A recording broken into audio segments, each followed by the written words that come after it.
We good? Yeah. Okay. 3, 2, 1. Hello and welcome to the Movie Marathon Podcast, a place where we watch movies and then talk about them. I'm Dixon, your master of ceremonies for this episode, and we're back today to talk about 2009's Avatar. So as of this recording of this episode, both of the sequels to this movie, The Way of Water and Fire and Ash, have both been released. And we'll do separate episodes for both of those movies.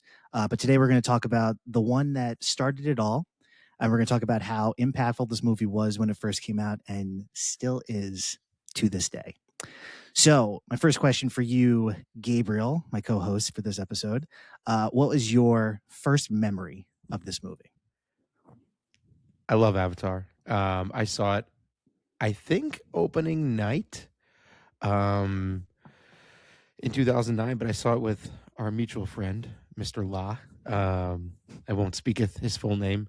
But me and him saw it together in 2009, and I loved it when it came out for multiple reasons. But there's movies that you have like experiences in, and obviously, Avatar is one of those movies. It really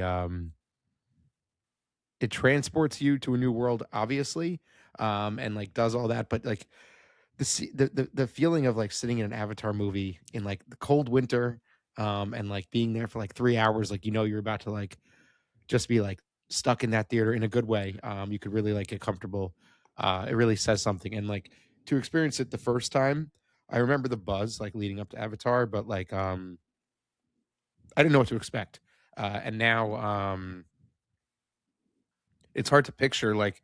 Even though Avatar gets shit on a lot, it's hard to picture like a world without Avatar in some ways. And I remember when we saw it, me and Lob, we loved it, whatever. But we came out of the theater and it was a snowstorm. Legit, there was just a blizzard over everything, and that was just such a cool feeling. It felt like Pandora outside too. So I remember like it just makes me like all fuzzy inside, like thinking about Avatar. So that. Not that my feelings have changed, but they've obviously evolved a little bit as like we just have more of a series. But I have very rosy memories of seeing the original. Did you see it in 3D or standard when you first saw it? 3D, definitely. I don't know about like IMAX or anything like that. But yeah, definitely 3D. And that was back when 3D was like all the rage still. When like there was like a time where I was like seeing movies in 3D as like the option, right? Like I feel like it was like some kind of stretch in like the late 2000s, aughts, whatever the hell you want to call them, and like early 2010s, where like, oh, you saw it in 3D, like that was like what you did. Do you remember the first 3D movie that you ever saw? Probably something stupid, probably like a kids movie. I can tell you exactly mine. It was Spy Kids 3D. I was about to say I didn't see that in theaters, but I was about to say a kids movie, maybe like Spy Kids 3D, because that's what I remember like advertised. Yeah. Shit, I don't know. I mean, Avatar, I guess did Avatar kick off the 3D craze, or did it kind of slightly precede it? I guess think it kicked it off, right? There were definitely 3D movies before that, but nothing was as good as on this in level. 3D. Yeah, like they were doing like in the 80s. They did like Jason 3, like Friday the 13th is like in 3D. And like they all shot that one scene where it was like something like a monster like came out and like grabbed something, so it looked like it came out of the TV. Bullshit. Yeah. Right. I guess did Avatar pioneer the movies of like it not being cheesy 3D like BS? I kind of remember it being like 3D was a thing, but it wasn't as good. So when they said this was coming out in 3D, it was kind of like, oh, is that going to ruin it kind of thing? Right. And then the reviews started coming out that it was like, oh no, you have to go see this in 3D. And it was amazing. It's probably like Shrek 3 was like in 3D or some shit. I feel like I have to like Google this live. Hang on. Or like there was like a ping pong movie called like Balls of Fury. I feel like that was like in 3D. Maybe love that. Making this up. Yeah, there were a ton of movies. There were a ton of movies that like that just came out in 3D. Like they were just like, oh, we're just gonna put it out in 3D. And I feel like Balls of Fury was not in 3D. I just make stuff up on this podcast all the time. Sorry, go on. No, I felt like it was like I remember Spy Kids 3D coming out and that being like pretty good for at the time. Whenever that did come out, like the quality of the 3D being pretty decent.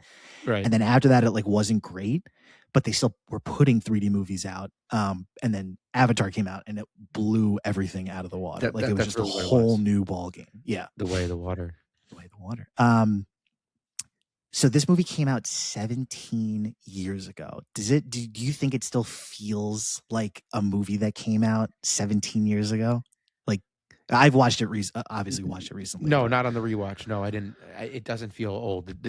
I mean, it's like an older movie to me where I kind of know the beats at this point in terms of rewatching it that way. But no, the CGI, everything like still holds up. Even like, the complaints of like the tired story still holds up to me. Like now it's kind of like, like the Pocahontas or like Fern Gully, like kind of like the kind of the themes that are pulled out of those a little bit. It still feels like Avatar's story now. Yeah, totally agree. When did you first see it? I definitely saw it opening weekend. I don't know if I saw it like that Thursday or Friday, but definitely that first weekend. I want to say I definitely saw it twice, possibly 3 times when it was in theaters. Oh, I actually, it's funny you mentioned that. Yeah, no, I saw it 2 or 3 times. Yeah. Definitely 2, possibly 3. Same. Yeah. It was just, I was blown away. I think I saw it with whoever I saw it with. And then I told my brother and I was like, we have to go see it. Like, I'm taking you to go see this movie because it was just unbelievable. Literally the same for me. I saw it and then I saw it with my dad and my brother probably like a week later, like over like our college break, whatever, like winter break. I remember I went and we saw it in the city actually. And then we went and then we got like Indian food or something like that in the village. But like that day I saw it in IMAX 3D. And it's funny, on that second time, I remember obviously loving it. I remember like hyping it up for them. And like my dad loves movies, my brother not as much, but like, we were all there for the moment. But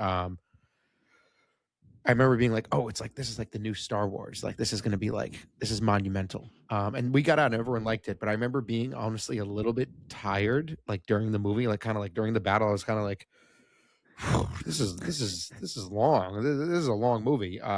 But it didn't affect my ultimate like liking of it. Like, I mean, I don't know if I probably saw it twice. And I saw Way of the Water. Well, I saw it in theater once and then I saw it, afterwards while I was still screening, but I got to see Fire and Ash again. But yeah, I don't want to talk about. We'll get there. We'll get there. But yeah, I did see it twice. Cameron, you got to get it on the rewatch. Of course, those legs, incredible. All right, well, now that we've talked about our memories, let's get ready to pop out of our cryo sleep and make our journey down to the planet's surface. In the first section, I'd like to call Building Pandora. You are not in Kansas anymore. All right, so now let's dive into how this movie came to be, a little bit about the story behind its creation, and the absolutely incredible production that went into making this movie. One of the greatest, and for a very long time, it was the highest grossing movie in history.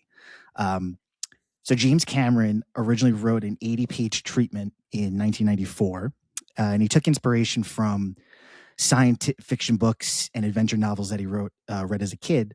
And part of the movie was actually things that he came up with that he had in a dream. So the bioluminescent forest, the like a fanning of like the animals, like the fan that kind of comes out that you see in the movie, the trees, the fiber optic trees. And he had a deep interest in ecology, and it directly shaped the ecosystem of Pandora and a lot of the themes in the story. So the production was delayed for over a decade because as he was writing it, Cameron was like, the technology doesn't exist to really bring that story to life. Like he didn't think that he wanted to rely on stuff that was going to make the characters come to life and the world come to life. He didn't think the technology that existed was going to be able to do that. So years later, Cameron had seen movies or characters, I should say, like Gollum in the Lord of the Rings trilogy. Another Peter Jackson movie, saw King Kong and how he was able to create that world. And Davy Jones in Pirates of the Caribbean. And he was like, okay, I think now Davy is Jones the time. is so good. Incredible. Probably the incredible. best CGI ever is Davy Jones. But yeah, It's unbelievable. And especially than when you see Avatar. like the behind the scenes of like how that was made It's and so like the actor's incredible. performance, It's you're like, insane. okay. It's insane. And you know, like at that point, Cameron was like, okay, we can do this. Yeah. So he brought the idea to Fox, and Fox gave him $10 million to create a proof of concept, which he showed to them in February of 2005. Have you ever seen this video? Just recently, actually. Oh man, that was the link I had. I was like, this was what you were talking about earlier. Yeah. I was like, if you haven't seen it, I wanted to show it to you. I would like, that would have been cool to watch the first time. If you had, if that was the thing, and I didn't see it, I hadn't looked at the script to see that, but yeah, I just saw that recently. I guess because it was going around. Yeah. After Fire and Ash, and it's actually incredible how like it still looks pretty good for being like a test thing. It's incredible. And the cool thing is like it's an actual scene that's in the movie. Like as I was watching it, I was like, oh, this is, they used that exact scene, that exact. It's like when they first meet, like the Scown, like Scown scene. She's like stupid and blah blah, and like yeah. It's like you have a good heart, and like that's you are like a baby. Yeah, exactly. That was the scene, and the video shows you the actual like what the finished product was, or for that proof of concept, but then it also shows you the actor's performance alongside of it, and it's spot on even for that, you know, that point in the production process, which is incredible. Yeah, that's awesome. Yeah, so that was the initial like production and how he started to come up with the idea for Pandora. So now let's get ready to mind link into our avatars and go into the casting of Avatar. And we'll do another one there. All right, so casting. So the first big name actor that was brought onto this movie was Sigourney Weaver, who plays Grace Austin. So the role was actually originally 2 parts that were merged together during the script writing.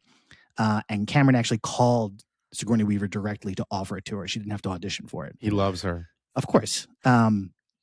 So one of the roles of those 2 that got merged was, the character's name was Grace Shipley, which is actually a play on Ellen Ripley from Aliens, which is Sigourney Weaver. So after she got the role, she met with Jody Holt, who's a professor of plant physiology at the University of California. She met with her to learn about the different methods that botanists use to study plants, and they discussed ways to explain the communication of the organisms on Pandora. So I thought that was a pretty cool, like, she really, cool. Yeah. Was really diving into the role. Do you remember in the movie the shirt that her avatar is wearing when Jake first goes into his body?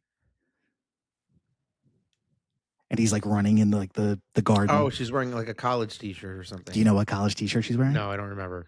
Stanford. Yes, it is Stanford. Yes. Do you know who went to Stanford? Did she? Sigourney Weaver. Okay. Yeah. Nice little Easter egg right there. Yeah, that's cool.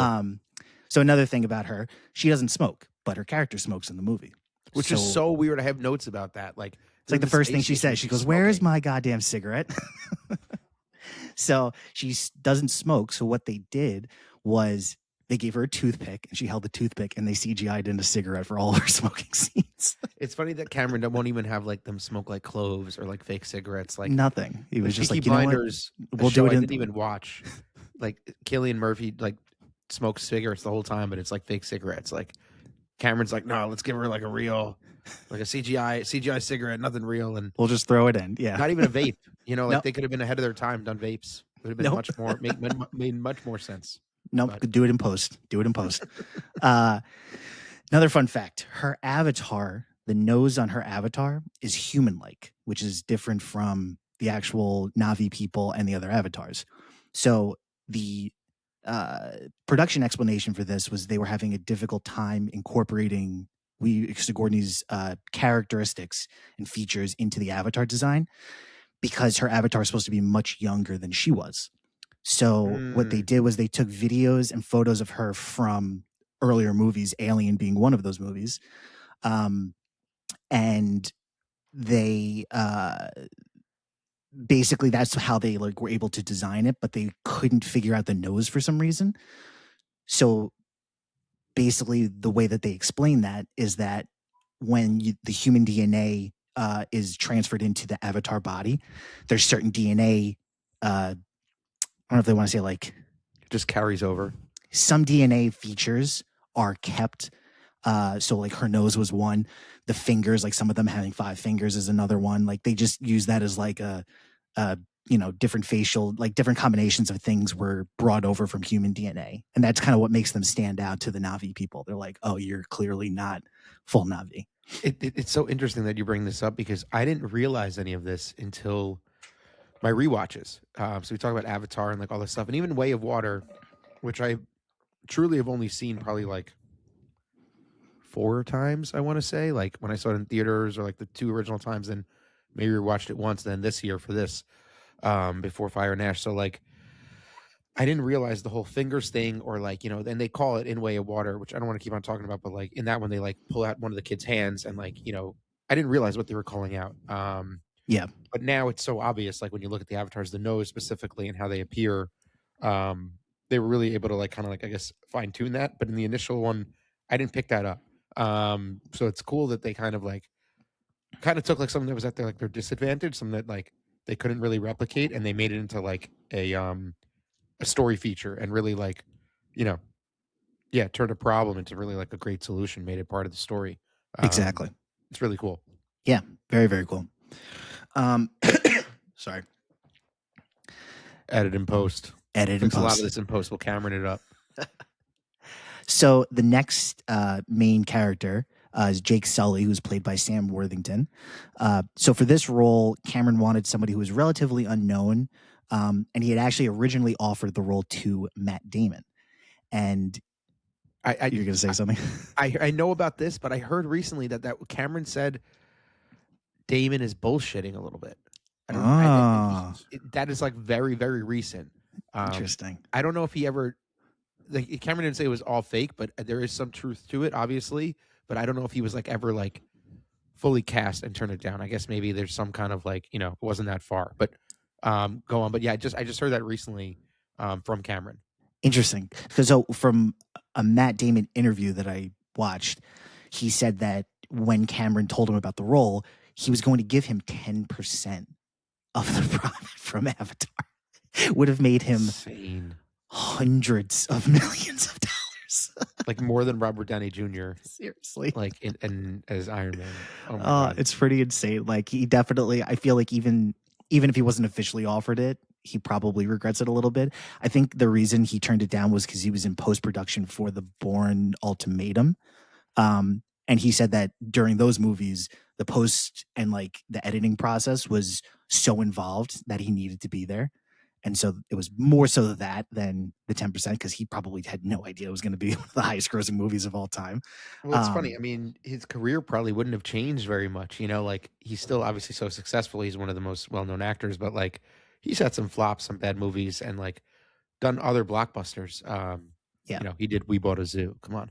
But yeah, it's funny because like it doesn't really affect Damon's career at all. But like obviously he would still prefer to be an Avatar because of the money and probably just because of the name. But then we wouldn't have Sam Worthington in anything else. So exactly.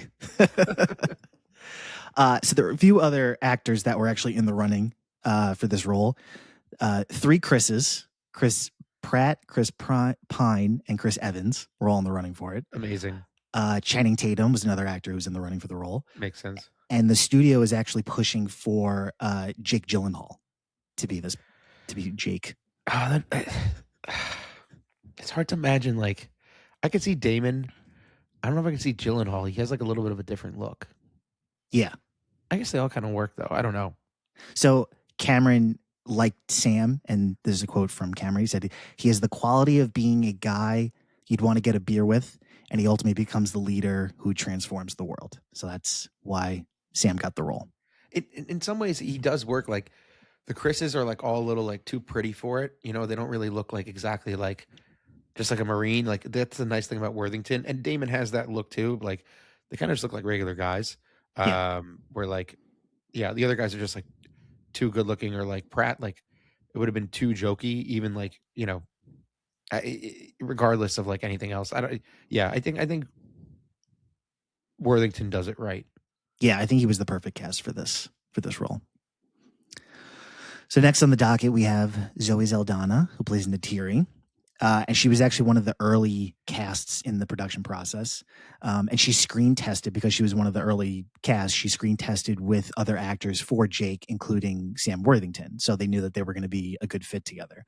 One of the other notable actresses who auditioned for this role was actually Emily Blunt, which is pretty cool. And fun fact about Zoe Saldana, she is in 4 of the top 10 highest grossing movies of all time. And as of yesterday, I believe I saw, she's now the highest grossing actor by movie. She was in second place to Scarlett Johansson, I think because of the most recent Jurassic World movie. But because of Fire and Ash, she just passed her again. So now she's the highest grossing actor by movie of all time, which is unbelievable. I obviously, give them credit, but like also it's like a little bit of like a cheat. Like, like it's kind of like how the Russo brothers are like in like the top. It's like, I mean, maybe the Russo brothers actually give them more credit on that because they like directed the movie, but like ScarJo or like Zoe is just like they're such minor parts of like of the Avengers movies, or not minor. I would say, sorry, take that back. Not minor. Like, I was gonna say, hold on. They're just moving. They're like pieces of it.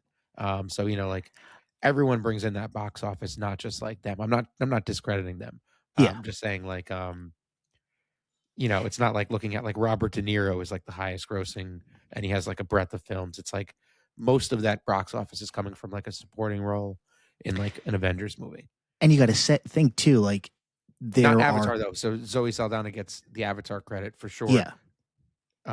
Because she's like, she's carrying that movie partially. And you got to think 2 of those movies are Avengers movies that both Zoe Saldana and Scarlett Johansson. Yeah, which is ridiculous. Yeah. So like not those movies made a lot of money. Not to take away from Nebula's sacrifice. No. Or from ScarJo from Black Widow's death. So spoiler alert. I'm like knocking the 2 people that like risk everything for the Avengers here. Exactly.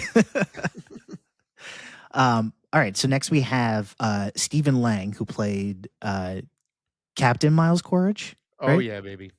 Amazing. Colonel Miles Quaritch. So he had auditioned for Aliens actually, and he didn't get it, but Cameron had remembered him from his audition and asked him to come in and audition for Avatar. The one of the actors that turned down the role that made Cameron very upset was actually Josh Brolin. Oh wow, he would have been great as this. He would have been really good in this role too. He's would have been really intimidating. Yeah, but then I feel like it probably worked out in the end because if he got this, I don't think he would have done Thanos. Who knows? I mean, who knows? But like the trajectory is like different than like how we were talking about like Damon. Like Brolin's still huge, but like not as big as Damon. He would have been really good as though. But I mean, I love Stephen Lang as Quaritch. I don't know him from like literally anything else, unless I can't think of it. Like I only know him from this role, but like he's like iconic for this role. Like he's just like ingrained as Quaritch, and I never expected him to come back after the first one. So and I actually didn't like that choice initially watching the movie. I was like, wait, but what? But his arc is so good. It's probably the best arc in Avatar, and I love him in this movie. Yeah, he's phenomenal in this movie. He was a big stage actor. Kansas anymore. Out there on Pandora. Yeah, he was a stage actor for a while. He did I forget the name of the play, but it was a military-based play. And I think that was one of the things that Cameron saw that was like, okay, he has that kind of background. So that's why I think he was a good fit for this. Another actor that they were considering was Michael Biehn, who was in Terminator. He played not John Connor, the friend that comes back, Kyle Reese, thank you. He plays Kyle Reese. He was also in Aliens, and they basically weren't going to cast him. Didn't want to cast him because Sigourney Weaver was in it, and they didn't want people to make too many connections to Aliens and be like, oh, this is just the same cast from Aliens. Yeah, basically. I like that. Yeah. So Lang trained for a ridiculous amount of time to put on 30 extra pounds of muscle because Cameron basically wanted him to be this like gigantic, muscular, military, like brooding character. So he trained for a very long time to get ready for this role. I didn't know that he was kind of just like not like a tough guy, like he plays it really well. Does, yes. Very good job in it. Speaking of military people, Trudy is played by Michelle Rodriguez of the Fast franchise. And Cameron had wanted to work with her since he saw her in Girl Fight, which I've never seen. I don't know anything about the movie, but Cameron really enjoyed her performance in that. So he was like, okay, if I can get her in a movie, we're going to get her in. Giovanni Ribisi plays Parker Selfridge, who is the CEO, chairman, head of the RDA. And Cameron said that he was the easiest character to write for because he basically just pulled from all his influence from Hollywood executives that he's met over the years. And he was just like, what would they say in this situation? Boom, boom, boom, boom. So he said he had the easiest time writing for him. I like him in this. Yeah, he was great in this. Two more people will do. Joel David Moore, who plays Norm. He only other thing that I have on this role is that Josh Gad was the runner-up for it. But it eventually went to Joel David Moore. And then Suitsei? Am I saying that right? The brother, Thierry's brother. Oh yeah, Suitsei. I think it's Suitsei. He's played by Laz Alonso, who plays MM on The Boys. Man down. Edit and post. So Suitsei is played by Laz Alonso, who is MM on The Boys, which is going into its final season this year. Mother's Milk? Yes. Okay. I know. I watched The Boys. I just haven't seen the most recent. I fell off a little bit, but I didn't know that. That's interesting. I want to go back really quick to Joel David Moore. Sure. Do you know the one thing that, like, the only thing I know him from is Avatar and one other movie? Do you know? Dodgeball. Oh, okay. 3 movies. So, okay. He's a dodgeball. Dodgeball, right? He's great in Dodgeball, actually. Yeah. What's the other? Grandma's Boy. Yeah, he's like the robot dude. I am a robot. I knew I could like picture like the full Matrix, like black trench coat. Yes. Everything. Yes. Yeah. I wonder if like he knows that like that is his like iconic role. Like, yeah, it's funny that we can name 3 like. This is like random character actor. Like we can name 3 Joel David Moore movies. Well, I guess we could name 5 Joel David Moore movies. But if we're talking supporting characters in billion-dollar movies.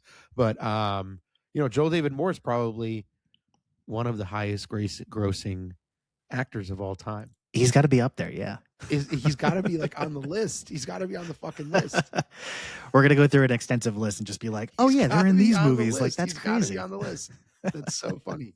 But yeah, I like that actor. So I don't have a transition for this. I'm just gonna say like, now we're movie development, and then we'll go into the movie. Okay. All right. So now we're going to go into the actual development of the movie itself. So from 2005 to 2007, Cameron had worked with illustrator Wayne Barlow and concept artist Jordu Shell. And he worked with them to design the Na'vi characters. And so he used them. One was doing paintings of the characters. The other one was doing physical sculptures. He was trying to get a 3D brush rendering of the characters, but they weren't coming through the way he wanted to. So we brought in these 2 illustrators to kind of create the vision that Cameron had in his mind.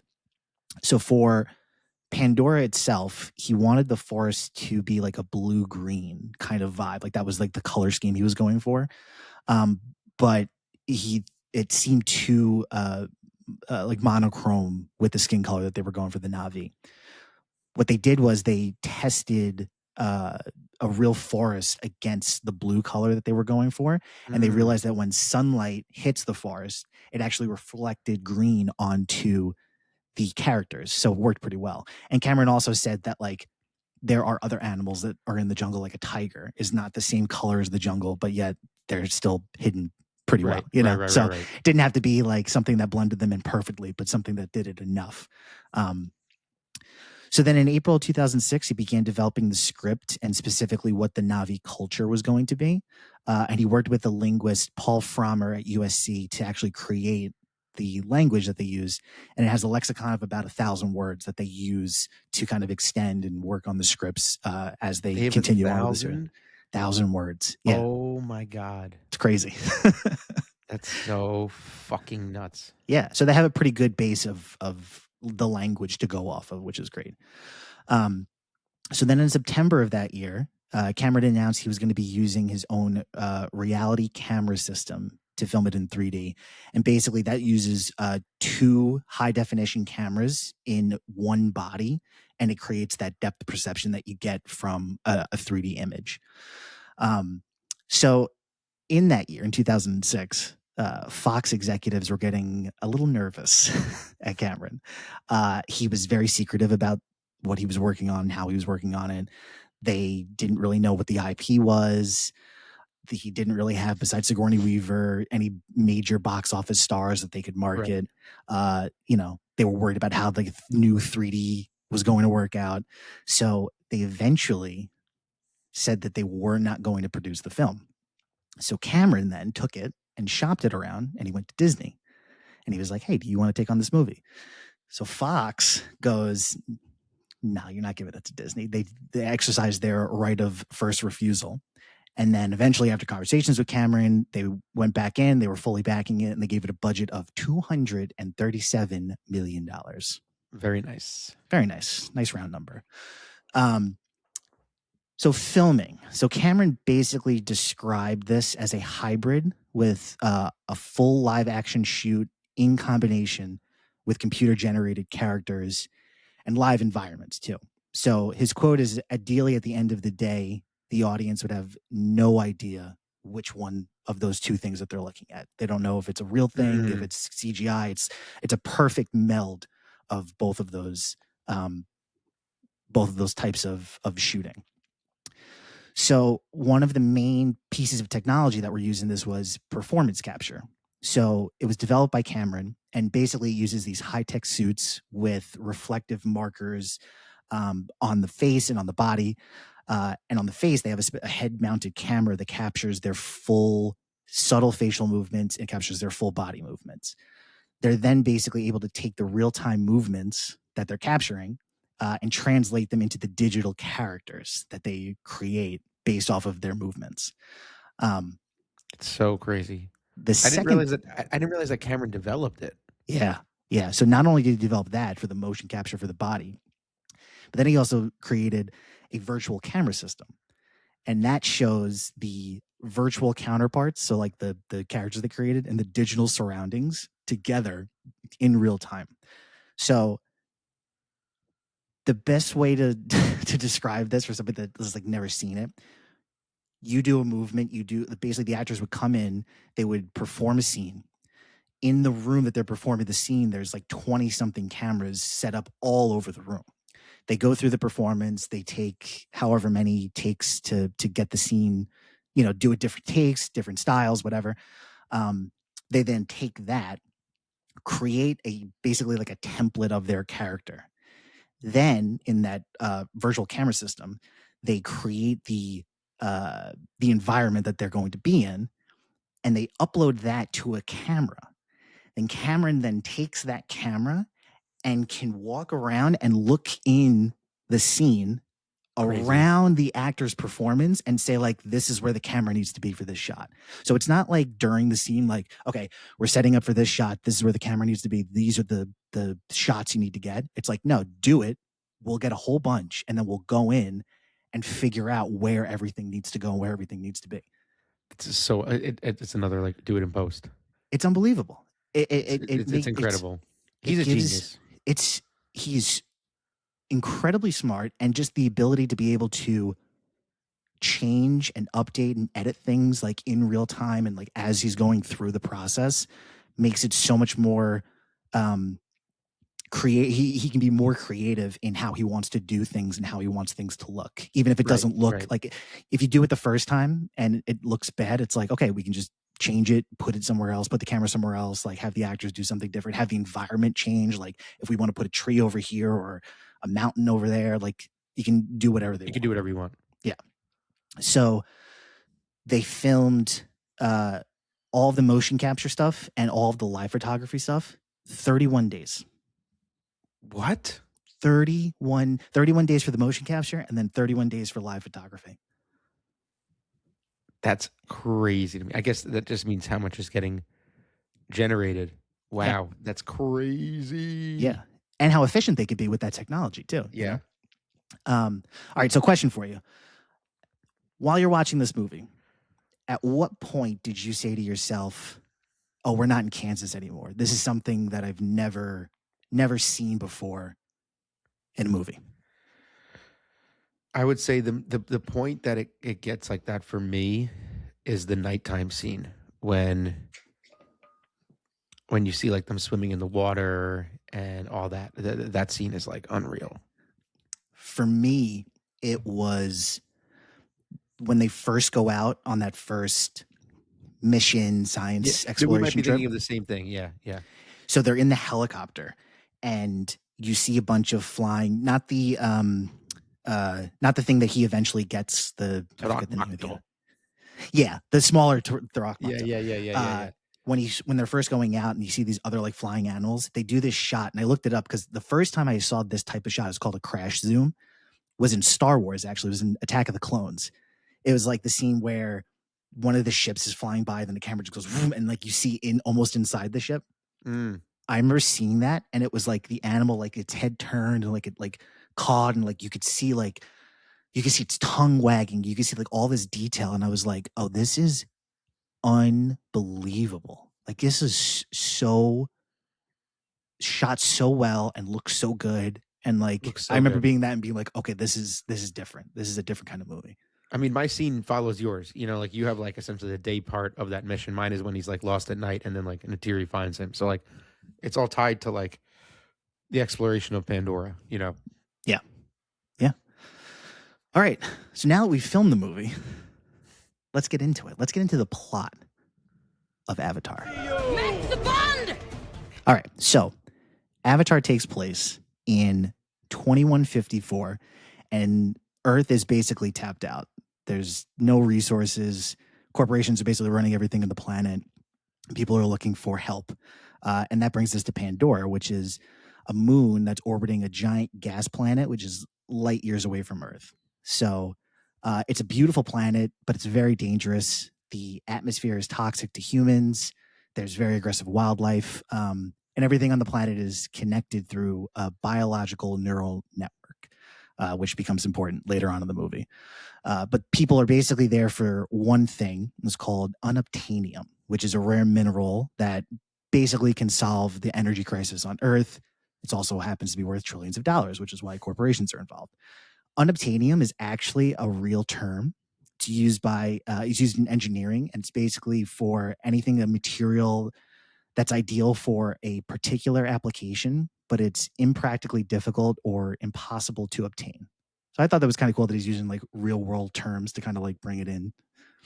I you know what it is? I don't mind that it's a real word term, but I feel like the term itself to me is stupid. Like it's unobtainable. So it's like unobtainium. Like if you don't know that it's like an actual real term, it seems stupid to you, if that makes sense. I always thought that too. I was like, they really couldn't think of a better name than unobtainium. Like we and can't the fact get that to they it. drop it in the sequels is kind of like even more so like stupid. But they never say it in the sequels, but you know that's why they're there. Well, but they go for the other stuff. They go for the whale stuff. I mean, I think it was kind of like I'll remember it for the next one, but I think that it's like a combination. It's like there's a bunch of stuff on this planet that they can harvest and that they can use. So,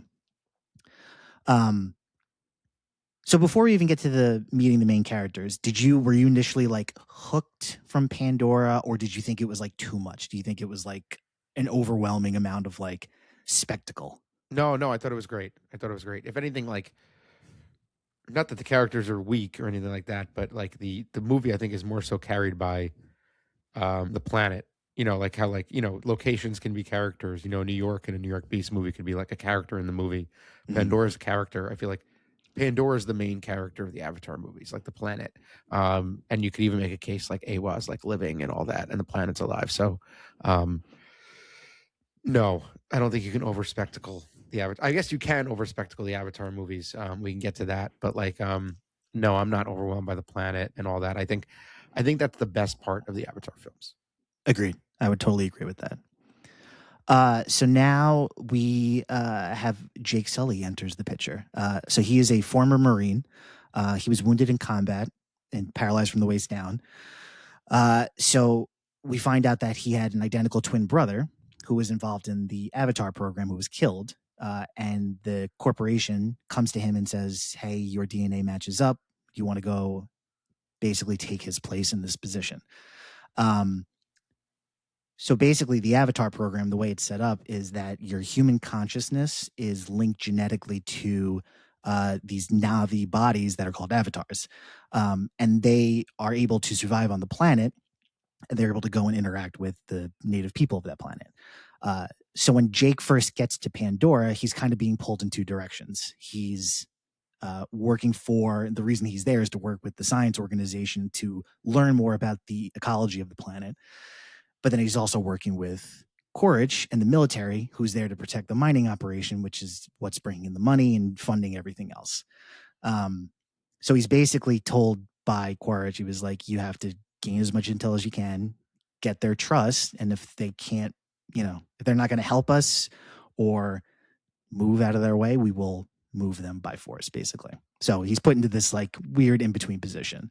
I was just curious when I was watching the movie, Tommy, his brother, is his twin. I wonder what that character like would have been like if there's like anything like seeds planted of like anything there, because the movie like it just like starts it like in like a weird way to say like you just kind of get like it just like begins. You see like the ship. It's like I'm just a Marine. I was thrown on this planet. Like that's my brother another was killed for the money in his pocket. It's just like yeah. And it's like that, like punchy, like dialogue, like I'm just a jarhead. Like within like 5 minutes, you're just like thrown it. And like Worthington has like this, like almost like, I don't want to say like lazy, but just like this monotone cadence. It's like, it like really works. Like in like in different hands, it would feel like almost like cheesy, or like stupid. But it just, I feel like it just works. It's kind of, I like it. I don't know. So a couple of things. So the brother, I was looking it up. There's a deleted scene that says he was stabbed, but then I think somewhere else they say he got shot and that's why he was killed. It was like a robbery, basically. Yeah. That's what they imply. Yeah. So I'm going to put this in here now. We're going to talk about it now. And then if in the future it comes true, I'm going to be like, I said it first. I'm wondering if they leave that intentionally. I mean, I'm sure Cameron didn't write it at this point, but if they leave it intentionally up to interpretation, that there's some reason that like the brother was killed so that they could get Sam to take on the Avatar role to eventually do what he's doing right now. I like that as a theory a lot. Like the corporation was somehow involved in the brother's death. I like that as a theory a lot. That's really interesting. We're going to put it in here now.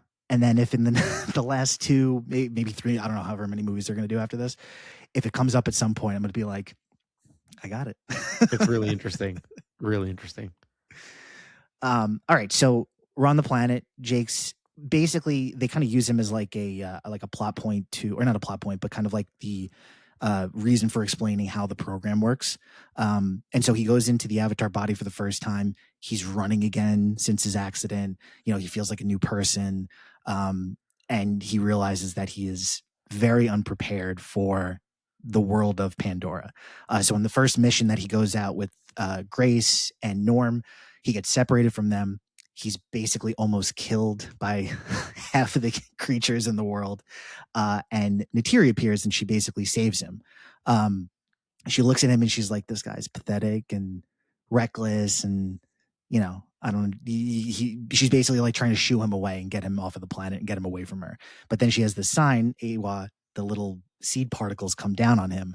And she's kind of like, okay, maybe there's something to this guy. So she brings him back to the Ometakayan people. Do you like the way that the world of Pandora is its own character, or do you think that it leaned a little bit too hard into the sort of like magical protector that like can do whatever it wants to do? Like, do you think that comes in too much at any point? I see what you're saying. Like, is it like give them like too much plot armor? Mm. No, I think the stakes are kind of real in Avatar, especially in the first one, where you don't know the stakes. But like, even I'm not going to get into spoilers for like the last one, but like, yeah, I thought like anyone could kind of die, even with like the planet's protection, like the Eywa jellyfish. I think no, yeah, I don't think it like leans too much into it because Okay. you don't know the planet, and like there are still mysteries like unsolved. There's stuff that you don't know about. True. Yeah.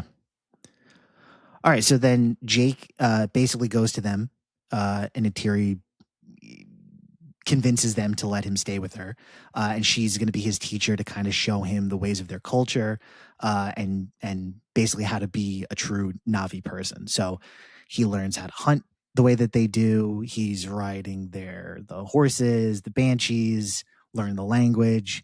But the important thing is he learns the spiritual connection between the people and the planet. And kind of how like the science organization is trying to figure that out. They understand it just from a spiritual level. And even though they don't understand how it works, they know that it works and they know why it works and why it's important for them. And he kind of is learning that throughout this whole section of the movie. So while he's doing that, he's reporting back to both the science group.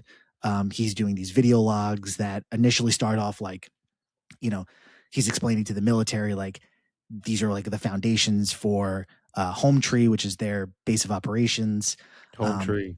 But then as he's going through it, he's starting to question, like, should we be doing this? Like, is this really, like, I don't think the people are going to leave. And he starts going on the defense of the Na'vi. And on top of that, he starts falling in love with Neytiri. I lost my place. Sorry. No, it's fine. It was a nice pause point. That's why I'm trying to, like, if I know I'm going to like get to a spot, I'll be like, just pause. So this is where the contrast kind of becomes clear for Jake. He feels more alive in the Avatar body than he does as a human. I don't like that question. I don't know why I put that in there. Just keep going. Or hit it anyway. Let's do it. Because we could just think. As I wrote something after it, but I don't know why I did.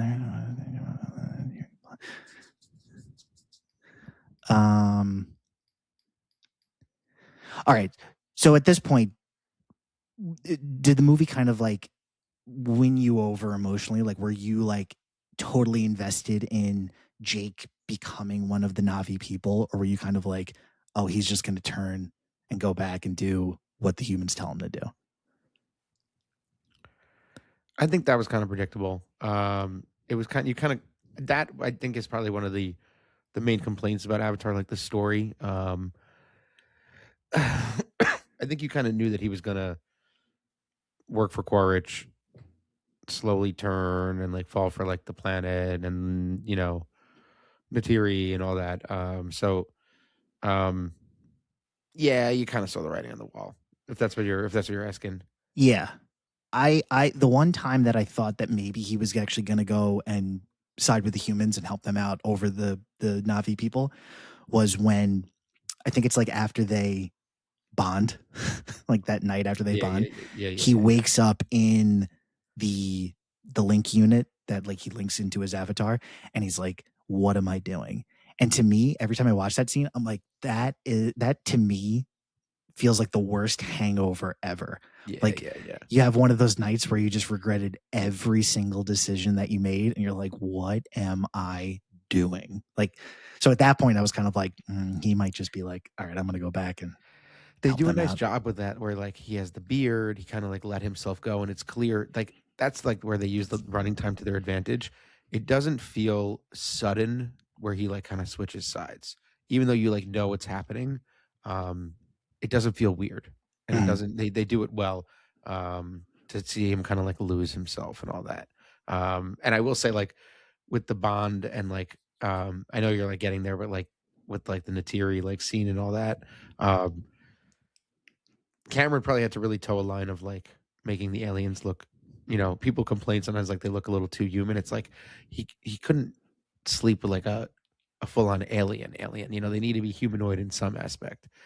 So I know I'm jumping a little bit, but it just popped into my mind.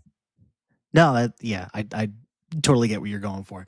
Yeah, so basically, I mean, he bonds with her. She's like, we are now one.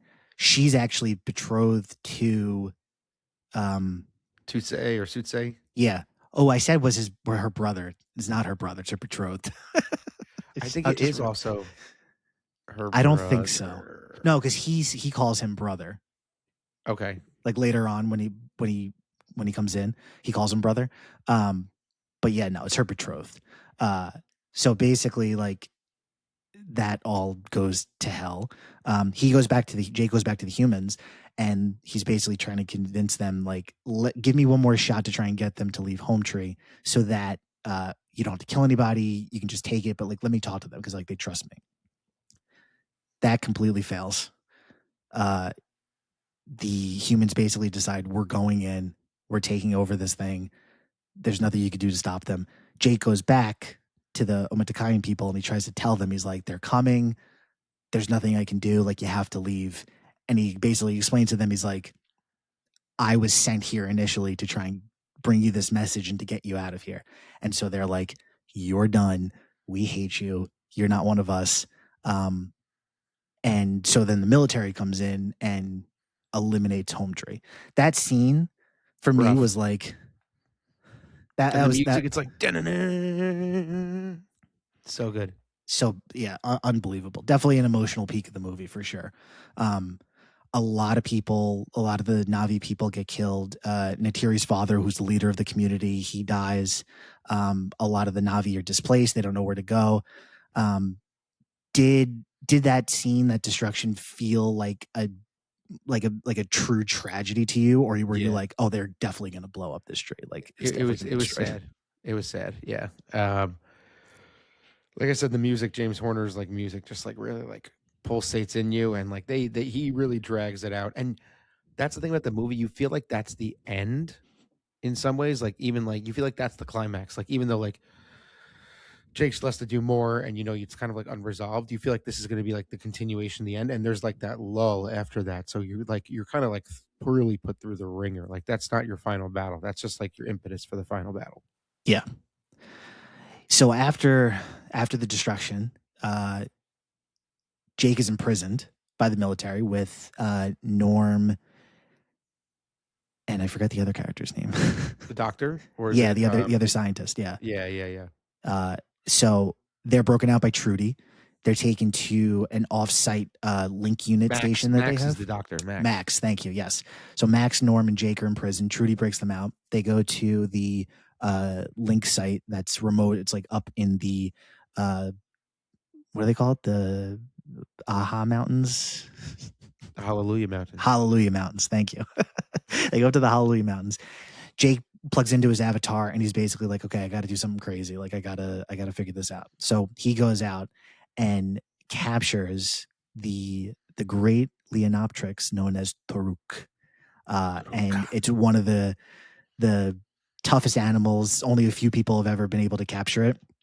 And he takes it back to the people and proves to them that he's, not just an outsider playing dress up. He's actually a leader. He wants to help the people. And so he takes Toruk and he goes across Pandora and he unifies a bunch of clans and he brings them all to, I wrote it down later on. What the hell's the name of the place? Not Hometree. What is it called? Edit it. I don't know this one. Edit it in post. It's not Hometree. It's the Tree of Souls. Am I making that up? That sounds fine. All right, I'll go back to that. Hold on. Or you could just not be specific. Yeah. All right. So yeah. So Jake basically captures Toruk, brings it back to the people to show them that he's a true leader. He's not just somebody, an outsider playing dress up. And he takes Toruk across all of Pandora to unify a bunch of clans to come and protect everyone. At the same time that this is happening, the humans are preparing to attack them. They happen to be at the Tree of Souls, which is where it's the direct connection to Eywa for the Na'vi people. So the humans are basically like, we have superior technology. We have all these weapons. There's literally nothing that these people, doesn't matter how many of them there are, there's nothing that they're going to be able to do to stop us. So then we get to the final battle at the Tree of Souls. And this is a full-scale war, full-on battle between the Na'vi people and the humans. You have Na'vi riders and their banshees fighting gunships in the sky. You have military officers in these AMP suits that are battling the Na'vi riders on horses, and eventually get to the point where you're like, oh, they might actually get their asses handed to them. And then the world, meaning Eywa, helps them and brings all the animals that we've seen throughout the whole movie. Eywa has spoken, and she brings all the animals together and helps the Na'vi people in their fight. And despite all of their advanced weapons and everything that they have, the humans definitely, they've always underestimated the planet, but in this particular moment, they very much underestimated the planet. So Quaritch is basically like, I don't care anymore. I'm killing Jake. Like, that's the only thing I want to do left in this. Which is so funny because I talk about this movie like continuing to keep going and going. So like, again, you're in this final battle and like they're like giving it everything on all sides, and you think it's ending again, and then there's still the knife fight and the whole thing there.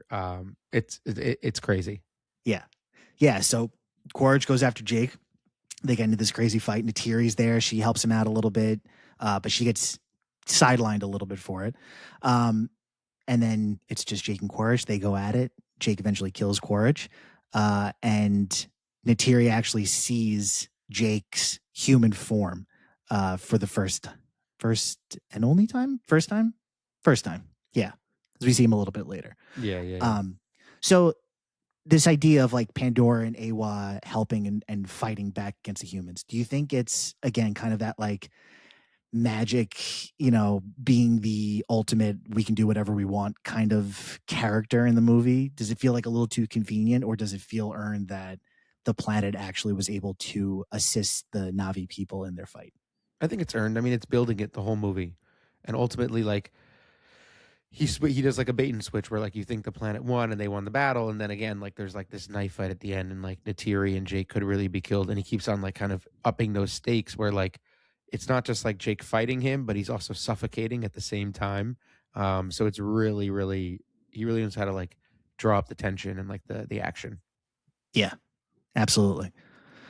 So then the movie ends, and at the very end of the movie, Jake actually transfers his consciousness from his human body permanently into his avatar and becomes one of the Na'vi people through a ritual at the Tree of Souls.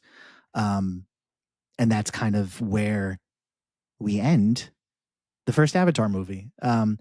One quick question that I had when I was researching this and thinking about the scene: what do you think they did with his body, like his human body? That's so funny. I didn't think about it.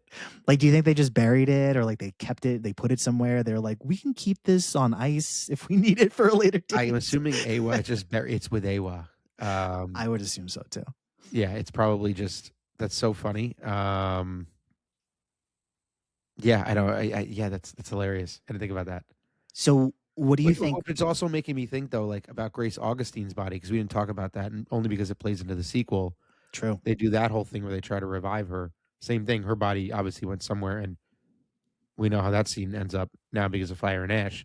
But yeah, that's an interesting question.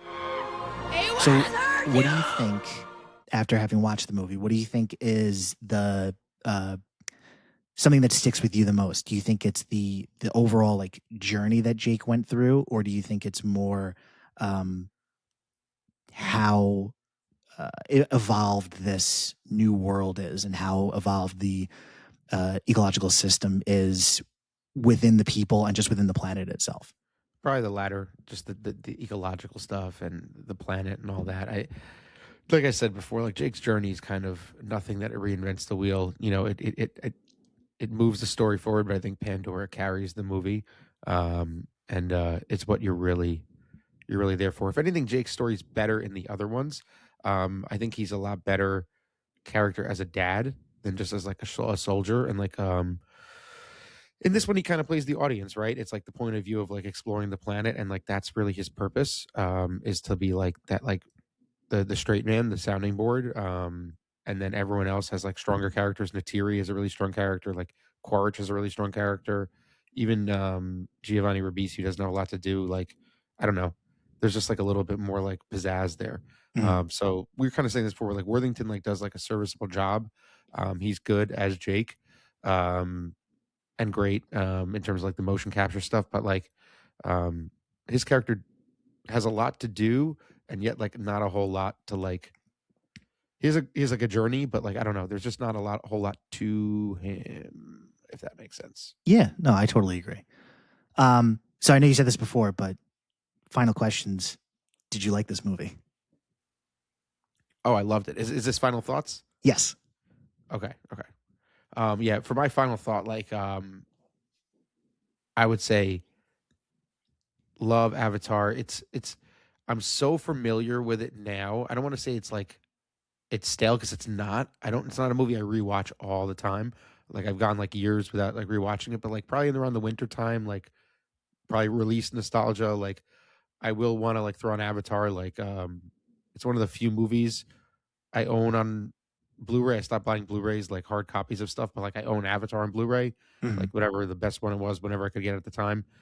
So like it's great, you know. It's Avatar. It's a little bit like it's almost like a cliche, like low hanging fruit to like shit on Avatar at this point, because like it has staying power. You know, people know what it is. Everyone's kind of seen it or familiar with it in some way. So yeah, I love Avatar. I love the first one. I think it's perfect as a standalone. I think the sequels make it better. But yeah, as imperfect as it is, you know, maybe the punchy dialogue doesn't work for everyone. Maybe the story doesn't work for everyone. But like, it's undeniable how powerful the effects are. It's undeniable that it's the highest grossing movie ever. I know you said before, like it lost the title, but like it got it back on a re-release. So whether Cameron cheats or not, like it's number one. You know, like it would, and you know, like we talked a little about Avengers before, just because like they're just such high grossing movies, but like Avatar like reinvented the wheel. You talked so much about like the mocap and like the performance stuff. Like the industry would not be what it is today without Avatar. It's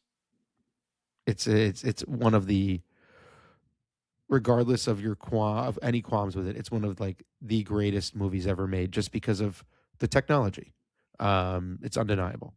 Yeah, and that was actually going to be another question, was how impactful was this movie since its release? And I think it absolutely changed the way that movies in general, but definitely action movies, sci-fi movies, superhero movies, like definitely changed the way that all of those movies were made, and even like conceptualized too. Like I know The Lion King, like the quote unquote live action Lion King, was shot using the virtual reality systems. Like they basically created all the scenes in the digital world and then shot them using real cameras.